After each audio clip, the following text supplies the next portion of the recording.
મિત્રો અમે ખેતરમાં આવ્યા છીએ અને તમે જોઈ શકો છો આ પાળા કરવાનું મશીન છે મિત્રો, જેમાં આ ખેડૂત ફુલેવર વાવવા માંગે છે. ફુલેવર ચોપવાનું છે એટલે ફુલેવરના પાળા કરે છે અને આ જ મશીનથી બટાકાના પણ પાળા કરી શકાય છે મિત્રો. તમે હાલમાં ખેતરમાં નીંદવા માટે આવેલા છીએ, તો આ મશીન આવ્યું હતું એટલે મેં વિડીયો બનાવ્યો મિત્રો. વિડીયો બનાવી લઈએ. આજુબાજુ મગફળી દેખાઈ રહી છે અને હાલમાં નિંદામણ ચાલુ છે નીંદવાનું મિત્રો. મગફળી પણ નીંદીએ જ છીએ મિત્રો. સાઈડમાં મરચાં પણ વાવેલા છે, તો મરચાં પણ તમને અમે લાઈવ બતાવીશું કે કેવા મરચાં બેઠા છે, કેવી રીતના છે. અને દૂર દૂર સુધી હરિયાળી દેખાઈ રહી છે. લાઈવ વિડીયો ચાલુ છે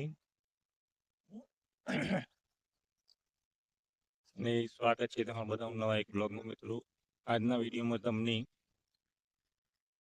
અમારા ગામનું જે વાવેતર છે મગફળીનું છે, કોઈ ફુલાવર વાવ્યું છે મિત્રો, અલગ અલગ બધું વાવેતર છે, તો એ તમને બતાવવાનું છે. તો વિડીયોમાં બનાવી રહેજો, વિડીયોમાં તમને બતાવીશ. ને સામે એક ફાર્મ પણ દેખાઈ રહ્યું છે, જે મુર્ગાનું ફાર્મ છે.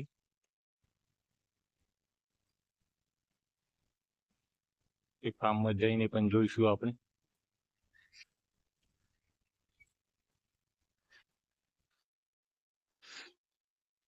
મિત્રો જોઈ શકો છો મરચાં બેસી ગયા છે મિત્રો.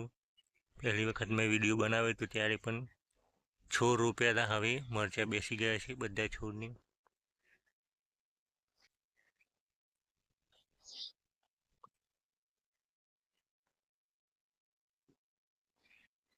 લાઈન સર જોઈ શકો છો મિત્રો.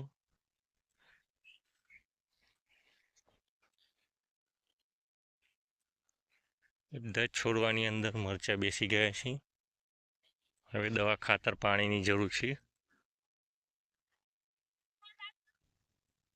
ખેતર ચોખ્ખું થઈ ગયું છે.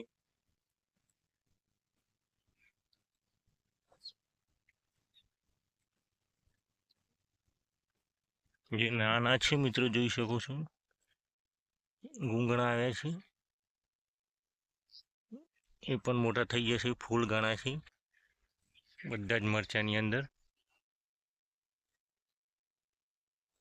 તો મિત્રો આ પટેલનું ખેતર છે, એની અંદર 2 વીઘા મરચાં વાવેલા છે. ને મરચામાં સારું ટ્રીટમેન્ટ કર્યું છે, નિંદામણ થઈ ગયું છે મિત્રો. અને હવે દવા ખાતર પાણી મળશે એટલે મરચાં સારા બેસી જશે અને મરચાંનો પાક સારો થશે મિત્રો. તો તમારે પણ મરચાં જો વાવ્યા હોય તો લાઈક શેર કમેન્ટ કરજો, કેવા મરચાં છે જણાવજો મિત્રો.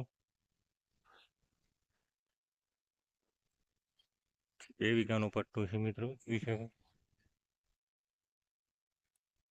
આજુબાજુ સામે જે છે મગફળીની ખેતી છે મિત્રો. દૂર દૂર